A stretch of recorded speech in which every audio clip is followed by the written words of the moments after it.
Hello, I'm John. This is the second video about my bladder cancer experiences, which I'm hoping might be helpful to anyone else going through the same thing. The first video was how I found out that I had bladder cancer, and if you think that may be of interest, I'll put a link in the description below. This time I'm going to be talking about having the TURBT. The cystoscopy, which is a flexible camera into your bladder, showed that I had a large 5 centimetre papillary superficial tumour, and so I was booked in for a procedure called TURBT, which is an acronym for transurethral resection of a bladder tumour. The appointment arrived for admission about a month after the cystoscopy, but it was cancelled the night before admission and then rescheduled for a couple of weeks later. It's usually a day admission, but I was told there was a possibility of having to stay overnight, so I took a bag with me. The procedure involves a tube being inserted through your urethra up into the bladder.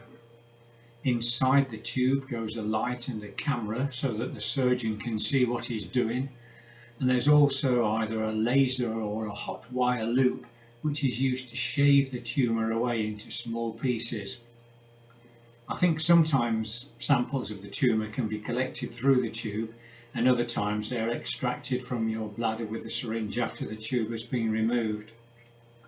The samples are required so that they can be sent for biopsy to determine the grade of tumour and what follow-up will be needed.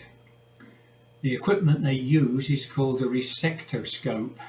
You can Google it if you want to see what it looks like, but to be honest, I probably wouldn't, at least not before you've had it. Admission procedure is the same for pretty much any operation. A few days beforehand you're called in for blood and urine tests and MRSA swabs. You also have a long questionnaire to complete about your medical history. When you arrive at the hospital, you're allocated a bed and have more blood tests and pressure taken, as well as height and weight measured, and you're also asked the same questions about your medical history.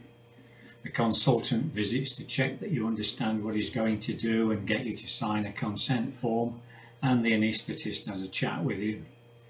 The procedure can be performed either under a general anaesthetic where you'll be asleep, or using a spinal block where you'll be awake but numbed from the waist down, and they seem to decide this on the day based on your general health. Then you wait your turn to go to surgery. When it's time to go to the operating theatre, they ask you to undress and put on a surgical gown. It's really useful to have taken a dressing gown and a pair of slippers, because the walk down to surgery can be quite a distance, and when you get there you go into a waiting area, which in my case was cold. The anaesthetist has a chat with you and you find out what he's going to give you. In my case it was a spinal block. Then you walk through to an ante-room where you get onto a trolley. A cannula will be inserted into a vein, usually in the back of your hand, but sometimes it's your arm. If you're having the spinal block, they pass a sedative through the cannula to relax you.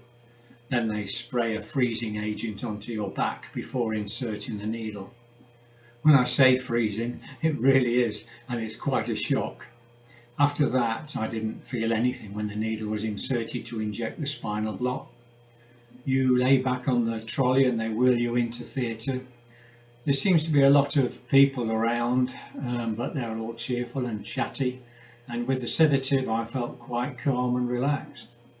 They put a sheet in front of you so that you don't see what they're up to, and to be honest I think I probably drifted in and out of sleep because I didn't feel or hear anything until a nurse came round and said to me, "That's it, all done." The last stage of the procedure is that a catheter will have been fitted.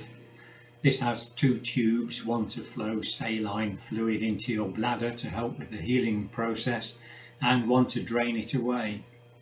If you've had the spinal block, you need it anyway because you'll be numb from the waist down and unable to control your bladder.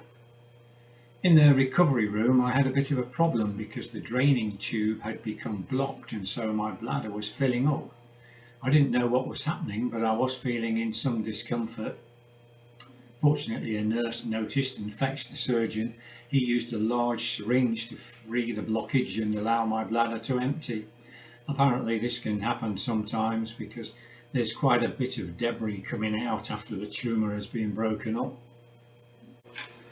Back on the ward, the consultant came to see me. He told me that the operation had gone well, but unfortunately my bladder had been perforated, and so I would need to stay catheterised for 2 weeks while it healed. It's a risk with this procedure that you may suffer what's called an obturator jerk. The obturator is a nerve that runs near to the bladder, and what I believe happens is that electrical current during the resection can cause it to spasm and knock the cutting tool off target, which can result in a hole in the bladder wall. This usually takes a couple of weeks to heal, and during that time you have to be catheterized to reduce pressure. Usually they put a form of chemotherapy called mitomycin into the bladder after the operation, but they weren't able to do this with me because it might have leaked through the perforation. They continue to flush saline through your catheter until it begins to drain clear, which can take 2 to 4 hours. It's also a couple of hours or so before you recover feeling below the waist if you've had the spinal block. None of the others in my ward had any problems, and after having their catheters removed and demonstrating that they could empty their bladders naturally, they were discharged home the same day. I was kept in overnight for observation and sent home the following morning with a supply of catheter bags. I've never experienced being catheterized before. I mean, it's quite uncomfortable and sometimes awkward, like when you're showering.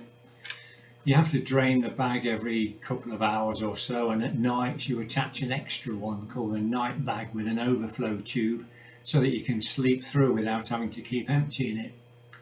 On the third night I woke up in the early hours with my bladder full to bursting and a desperate need to pee, which of course I couldn't because I was catheterized. When I looked, the first bag was totally full, but the night bag was empty. It was creating a lot of pressure and causing some pain and bleeding. I disconnected the night bag and emptied the other one, and then went to the hospital to find out what was happening.